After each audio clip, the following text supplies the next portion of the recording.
Somebody lift up the name of Jesus. All right, if you're a friend of Jesus, come on, can you shout hallelujah? I expect you to stand up on your feet and pledge allegiance to Jesus. Come on, shout hallelujah to the King of Kings. I want to congratulate my brother Oba Ayiki on this great feat. And I also want to thank him for extending this privilege unto us. Hallelujah. So for the next 3 minutes, we are just going to be doing something together.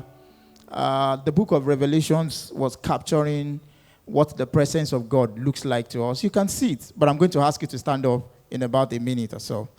The book of Revelations chapter 4 was capturing what the presence of God looks like to us.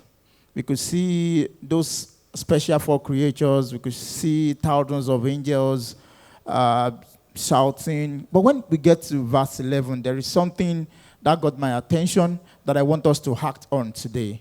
The Bible gave us an account of some 24 headers who has 24 thrones.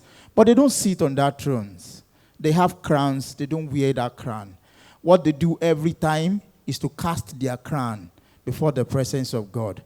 But I got to know that it's not just the responsibility of those 24 headers to cast their crown. The Bible said in the book of Isaiah that we are a people custom made to praise God.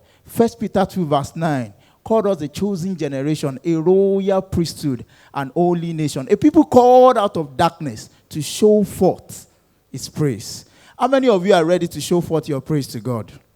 How many of us here know that if anything is remarkable about our life, God is responsible for it? If you belong to this class of people, come on, can you stand up on your feet? And for the next 30 seconds, just take count of those great things that matters to you. That you know, if not for God, it couldn't have been. It might be the food on your table. That's a crown. It might be the children God has given to you. It might be your job. It might be the health in your body. It might be anything. Just on your own, in your own way. Can you just recount and praise the King of Kings? The one who is ever deserving of the praise of men.